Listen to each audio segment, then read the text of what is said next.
I really hope Domantas Sabonis doesn't touch anything on his way out of Philadelphia because the refs will probably call him for a foul. The Kings are beaten down by the 76ers, and De'Aaron Fox's return fall to 1-3 on this 6-game Eastern Conference road trip. And I believe I know the root of Sacramento's team offensive problem they're going through right now. I'll share that on today's episode of the Locked On Kings podcast. You are Locked On Kings, your daily Sacramento Kings podcast. Part of the Locked On Podcast Network, your team every day. And now, ladies and gentlemen, it is that time. Time for another episode of Locked On Kings. Hello and welcome into Locked On Kings, your podcast hub for Sacramento Kings coverage all regular season long. Today presented by LinkedIn. LinkedIn Jobs helps you find the qualified candidates that you want to talk to faster. You can post your job for free at linkedin.com/LockedOnNBA. My name is Matt George. I have the privilege of being your host here. I'm a Sacramento sports reporter and producer at ABC 10 News here in Sacramento. And you might be able to hear, audio listeners, you might be able to see video watchers, that yes, for the third time in literally 2 months, I am sick again. Have yourself a kid. It'll be fun, they said. Yeah, he's bringing all the germs home from daycare, and they're attacking me and only me. That's the reason why I was not able to get the mailbag episode out that I plan on getting out on Monday. I'm moving that to Thursday, so I still have your questions written down, still prepared to answer them in a Kings mailbag or Locked On Kings mailbag. Again, that's coming on Thursday, but I wasn't sick enough to not watch the Kings and 76ers game, and I wouldn't say that game made me feel any better. However, it made me feel a heck of a lot more frustrated when it comes to NBA officiating and why they just dislike Domantas Sabonis. I think even John Hollinger commented on it. He interacted with Greg from the Kings Herald, commented and replied to one of his tweets, just talking about, for some reason, Domantas Sabonis has become the most hated player by NBA officials in or this season. And I don't get it. Sabonis is such a likable guy. He does not play overly physical. He is not an aggressive person by any means, but for some reason, NBA officials just think every time he becomes or he comes in the airspace or the personal bubble of any player he's guarding, it's going to be a foul on him. It's so frustrating to watch. I can't imagine how frustrating it is to go through as Domantas Sabonis. The Kings lose to the 76ers 123-103, struggled really to get within 20 points for most of this game. I think early in the second quarter, they got it to within 4, and then Philadelphia just took off. They scored 80 points in the first half, 80 points. That's never okay, regardless of the officiating situation, regardless of how the Kings are playing offensively. Giving up 80 points and a half is never okay. It's not the first time they've done it this season either. It's never okay. So no matter what I say incoming about the officiating or anything like that, I'm not saying that the Kings are blameless or do not have a lot on them for giving up 80 points to the Philadelphia 76ers in the first half. However, the difference between the first and second halves were significant in terms of how many points the Kings gave up and how many times the Philadelphia 76ers went to the line. 24 of Philly's 27 free throw attempts were in the first half. I believe 14 of them were in the first quarter alone. That is absurd. That is absurd. And it's more than just like 70 or 27 trips to the free throw line. It's more than just giving free points at the line, which the 76ers are a good free throw shooting team. They scored 24 points at the free throw line tonight. That's a big difference in the reason why they're able to win this game. But it's not just the free points at the line. It kills the flow of a game. And this is the second straight game. And flow is going to be something we focus on and talk about a lot in this podcast, because this is a second straight night where the Kings felt like they were just in molasses. And it wasn't because they weren't trying to push the tempo. It wasn't because they were doing anything different. It was because they played in 2 games that were very physical and very foul heavy. It kills all tempo. And I think it's not just terrible for the Sacramento Kings, it's terrible for the league. The NBA is such an exciting league now with how much the three-point shot is involved, the athleticism of the league's best players, the up and down style, getting rid of like that take or implementing the take foul in transition. Like, this is all meant to keep the tempo, the speed, the excitement, the flash, the flare of the NBA game up. And yet you still have these officiating crews that will blow a whistle 1,000 times in one game, that'll send a team to the foul line 24 times in a half, 14 times in a quarter. And it just kills everything. Now, I don't just put it all on the officials because this is also what the 76ers do.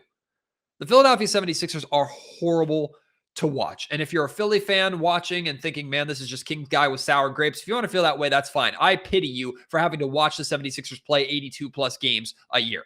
Horrendous. I cannot stand watching that team. And a lot of it has to do with the fact that James Harden's on that team. I have not liked James Harden, period. I respect the hell out of James Harden. He's an absolute Hall of Famer, no matter what, because of the ridiculous numbers that he puts up and all the great stuff that he does. James Harden is terrible for the league because James Harden plays the way that the Philadelphia 76ers play, which is lots of fouls all the time. Lots of fouls. He plays to get to the free throw line. Now, that is a skill. That is an absolute skill, a skill that Joel Embiid also has. But I think it's ridiculous. I think it's terrible. I think it's not fun to watch. And I guess in this case, it was a good game plan for the 76ers, even though this is what they do every single game, because against the Sacramento Kings team that struggles with physicality and struggles when the game is slow, it's the perfect counterpunch, right? I don't understand why Joel Embiid is allowed to play physical, but his defenders can't. Can someone explain that to me? Joel Embiid is an absolute superstar. Best big in the league, probably. Incredible scorer, incredible player. I'm a fan of Joel Embiid. I also like his personality. I think Joel Embiid is great. And I think Joel Embiid is proof that bigs can still be dominant in the NBA. Also like Nikola Jokic being a 2-time MVP and stuff like that. But Joel Embiid, I think, is great. I have no issue with Joel Embiid. I do have an issue with how Joel Embiid is officiated because Joel initiates contact more often than not. Joel is aggressive. He can score around the rim. He can stretch the floor. But when he is around the rim, and particularly against Domantas Sabonis tonight, he was initiating contact, I would say 80% of the time. And yet Domantas Sabonis, when he would stand his ground and play physical back, he was whistled for fouls. Domantas Sabonis got in foul trouble. He had picked up 2 fouls in the first 4 minutes, picked up his 3rd foul within the first couple minutes of the second quarter. Why is it okay for the offensive player to initiate contact, to initiate physicality? They are absolutely allowed to play that way, but we can't penalize the defender who chooses to defend them that way. What else is the defender supposed to do? Is the defender supposed to just get out of their way?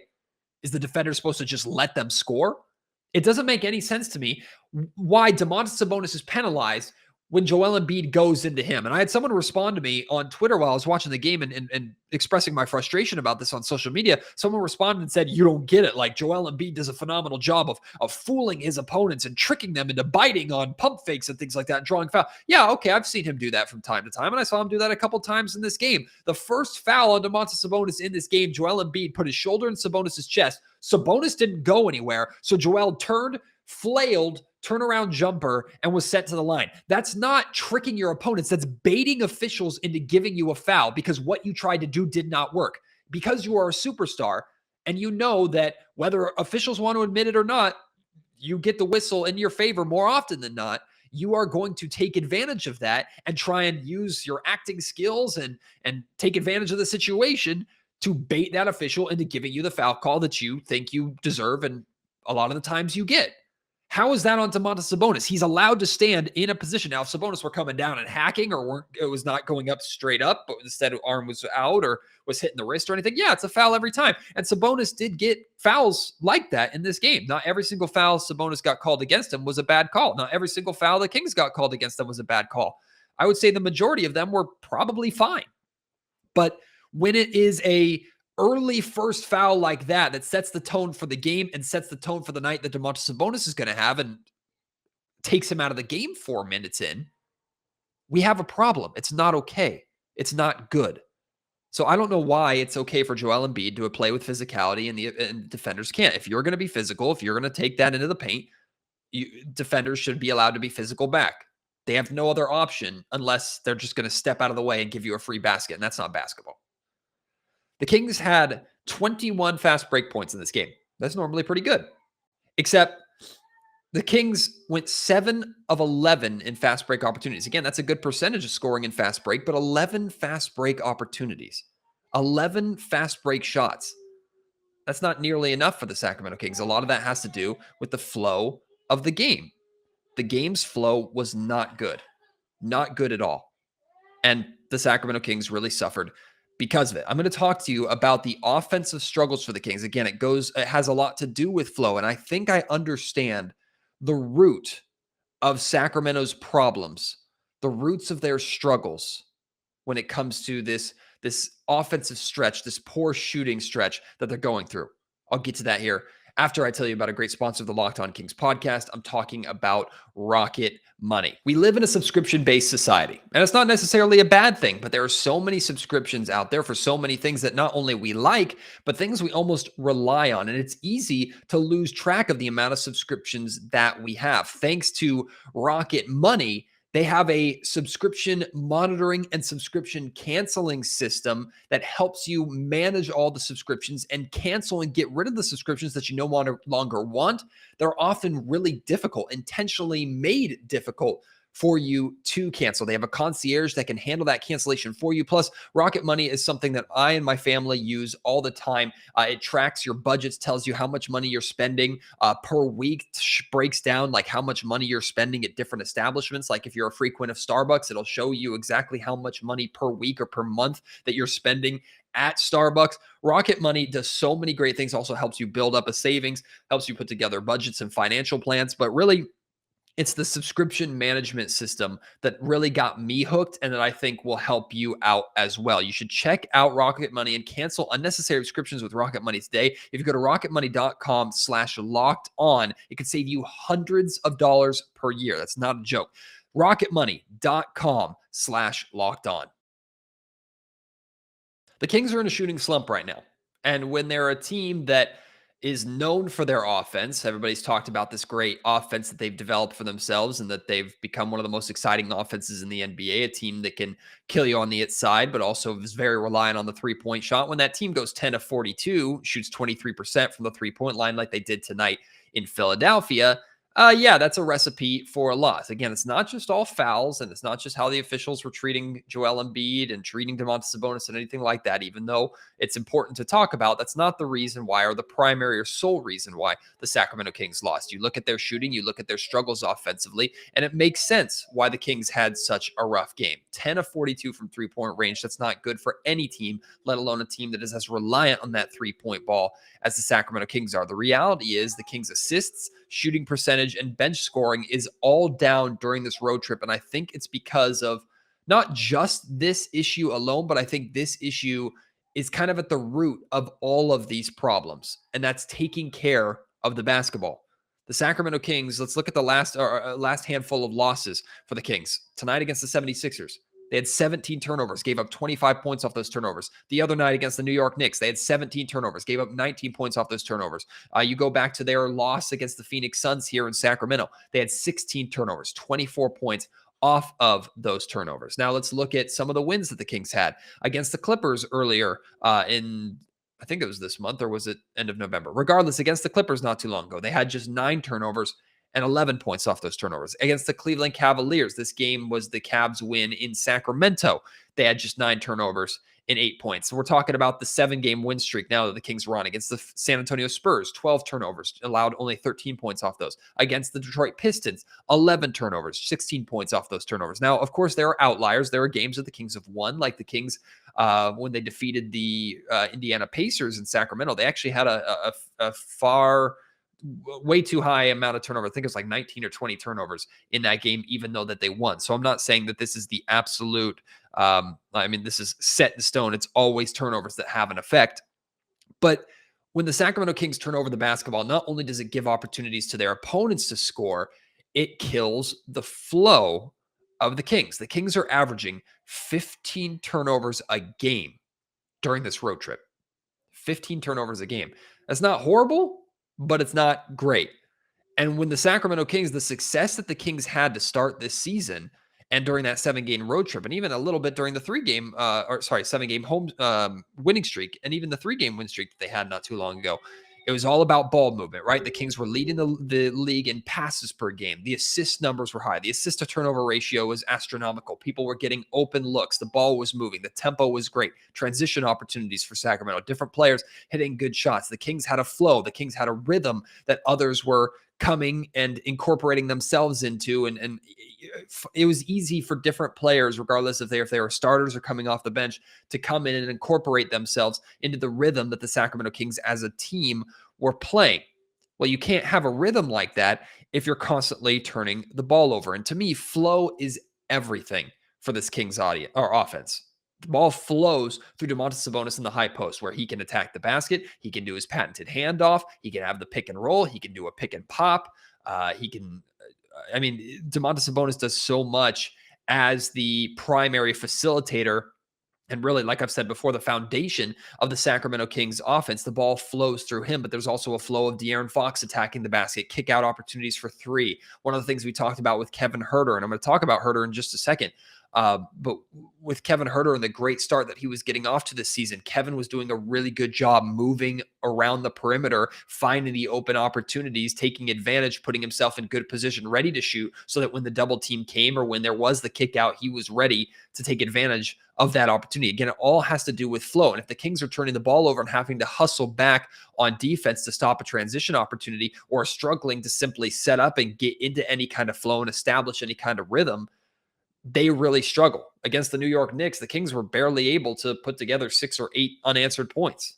They really struggled. Against the Philadelphia 76ers in this game, they really struggled to get within 20 points. And when they did, 76ers would build it right back up to 23-24. We've seen back-to-back games like this where the Kings had no flow, and a lot of it had to do with the fact that they've been sloppy and are not taking care of the basketball. Now, the other way to disrupt flow is physicality. And we've heard physicality talked about a lot by Mike Brown, heard it talked about a lot by the Sacramento Kings, period. And when other teams are physical with the Kings have struggled with that. But on the same time, too, one of the reasons why the Kings struggle so much with physicality is because they're penalized with fouls when they choose to match that physicality or try and play physical themselves. So it's a catch-22. It's a rough situation where physicality has been something that definitely disrupts the Sacramento Kings in their flow. Taking care of the basketball, I think, is the main thing that they can control, that they need to control and do better over the remainder of this road trip and over the remainder of this season. I mean, when the Kings take care of the basketball, when they're efficient with the basketball, typically their scoring numbers are efficient. Typically, this team flows and moves really, really well and plays best off of each other. We have not really seen too many games that the Kings have won where it's been all on one or two guys. It's been a balance, 6, 7 players in double figure scoring. We talked about that many times already this season. A lot of that has to do with flow. That flow is disrupted when you turn over that ball, and the flow is disrupted when you're being called for fouls every 30 seconds, and that flow is disrupted when teams are being physical with you and not allowing you to really get in your spots. Those are all things that the Sacramento Kings definitely have to work on. Going to talk about Domantas Sabonis, going to talk about De'Aaron Fox, and going to talk about Kevin Huerter before we finish today's podcast. And after I talk about another great sponsor of Locked On Kings, they were the title sponsor of today's episode. That's LinkedIn. And these days, every new potential hire can feel like a high-stakes wager for your small business. You want to be 100% certain that you have access to the best qualified candidates available. That's why you have to check out LinkedIn Jobs. LinkedIn Jobs helps you find the right people for your team faster, and here's the catch, for free. So small business owners, you want to have basically a number one talent scout in your corner that will help you go out and, just like you're trying to find the best point guard, shooting guard, center, defender, shooter, whatever it is for your team, you're looking for the best player or best candidate that will fill what you need, the job requirements that you need for your business. LinkedIn Jobs does that for you. They have simple tools like screening questions that make it easy to focus on candidates with just the right skills and experience, so you can quickly prioritize who you'd like to interview and hire. It's why small businesses rate LinkedIn Jobs number one in delivering quality hires versus leading competitors. LinkedIn Jobs helps you find qualified candidates that you want to talk to faster. You can post your job for free at linkedin.com/LockedOnNBA. That's linkedin.com/LockedOnNBA to post your job for free. Terms and conditions apply. Even though Domantas Sabonis dealt with foul trouble all night and really just struggled to kind of establish himself on the defensive end of the floor, I thought offensively he still turned in a really solid performance. And I mean, really the only performance worth a damn and the only real impactful performance, I would say, for the Sacramento Kings offensively. Finished with 22 points, 8 of 10 shooting from the field, another uber efficient shooting night for him, 10 rebounds and 5 assists. So I get credit to Sabonis. It was good to see De'Aaron Fox returning, but struggled in his return. 13 points, 5 of 15 shooting from the field, 4 rebounds, just 1 assist in 29 minutes. We expect those numbers to be better in 29 minutes. However, watching De'Aaron play, I noticed he was moving. It seemed moving a little bit better, getting back to a little bit of his quickness, a little bit of that burst. He still, I think, has a ways to go before he gets to that 30-point or almost 40-point De'Aaron Fox that we saw at the beginning of the season. It still looks like he's still favoring that foot a little bit, but it was good to see him back, good to see him moving a bit better. The only thing I didn't like, well, the main thing I should say I didn't like, is that De'Aaron took 7 threes. I think he went 1 of 7 from three-point range. Like I said, the Kings as a whole struggled from 3, but De'Aaron taking 7 threes when he had 15 total field goals. That means nearly half of his shot attempts were from 3. For De'Aaron Fox, I don't think that's a good thing unless Fox is having a red hot shooting night, which of course in this game he was not. That says he's shying away from the physicality. That tells me he's not being as aggressive. Again, his injury probably has something to do with that. But De'Aaron Fox shooting 7 threes, 7 of his 15 field goal attempts being 3-point shots. To me, De'Aaron needs to be more aggressive on the inside, and I think he was settling maybe for a few too many jumpers in this game. Finally, Kevin Huerter. I had someone comment on my last video after the last podcast after the Knicks loss, and I was kind of critical of Davion Mitchell in that podcast, and it was a good comment. Someone said, "Hey, like, what about Kevin Huerter? Like, I don't hear you talking about Kevin Huerter. Kevin Huerter's been in a big slump. Why are we just okay with the struggles that Kevin Huerter's going through?" And I think it's a very fair point. The reason why I'm a little more critical of Davion Mitchell's offense compared to Kevin Huerter's is because at least this season I've seen Kevin Huerter be an offensive weapon that the Sacramento Kings can rely on and have relied on for a decent stretch. Over the last couple of weeks, Kevin Huerter has definitely been in a cold spell that the Kings desperately need him to work his way out of. But Davion Mitchell offensively has not really shown much of a consistent ability at all or at any point during the season. So that's why I was focusing more on that. But going back to Kevin Huerter, he had another rough game. 7 points, 3 of 8 shooting, 1 of 5 from 3-point range. The Kings desperately need their shooting guards, because Malik Monk has been struggling a little bit too. Both Malik Monk and Terrence Davis did have double figures games off the bench, which was nice to see. But Kevin Huerter was so instrumental for the success of the Sacramento Kings shooting wise and spacing the floor early on in the season. And I do think teams for one have adjusted to how they defend the Sacramento Kings, and that's what Mike Brown has to figure out, and he has to readjust to make sure that the Kings can overcome that. Number one, but number two is, and I didn't expect Kevin Huerter to shoot 50% from 3-point range like he did for the first few weeks of the season, all season long. But it's fair to expect Kevin Huerter to be much better than he's been over these last couple of weeks, where he's shooting in the low 30s, maybe, from 3-point range. Like, you expect Kevin Huerter to be better than that. Kevin expects himself to be better than that. And quite frankly, the Kings rely heavily on Kevin to be better than that, especially when De'Aaron Fox is not at 100%. So no, I don't give Kevin Huerter a pass by any means. Kevin absolutely has to play better. He needs to start hitting some shots. I hope it's just a shooting slump and nothing different. His shot selection hasn't been bad, I don't think. So I think he's capable of working through it. But I think if the Kings get back to their flow where he's able to work around the perimeter a little bit more, the ball is moving more, I think that works in his favor as well. And remember, Kevin Huerter was one of the best Kings early on in the season at actually getting assists and distributing the basketball. So the Kings need to find a way to also get him back to that.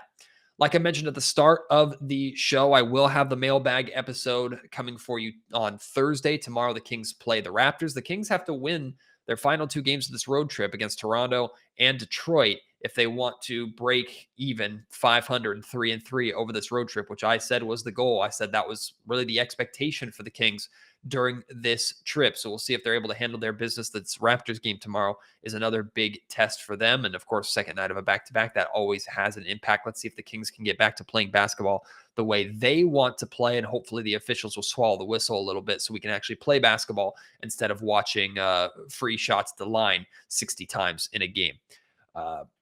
And I will say, I think the Detroit game too, like I have the Detroit game penciled in as a win, but that could very well be a trap game too at the end of a road trip. very well be a trap game that I think the Kings have to have an eye out for. So I wouldn't say that the Kings should 100% expect to have 2 wins on this road trip at the very least, with the Cavs win and with that Detroit win. But needless to say, regardless of what happens in this Raptors game, I think we all will be not just disappointed, but maybe a little bit frustrated if the Kings find a way to leave Detroit with a loss. But we'll get to that point. Kings mailbag, Kings and Raptors postgame pod, and more coming for you very soon here on Locked On Kings. Appreciate your support. Appreciate your patience when episodes don't drop. When I say they will, I apologize for that. But you're always still around to listen, and I appreciate you. Until next time, my name is Matt George. You have been listening to Locked On Kings, part of the Locked On Podcast Network.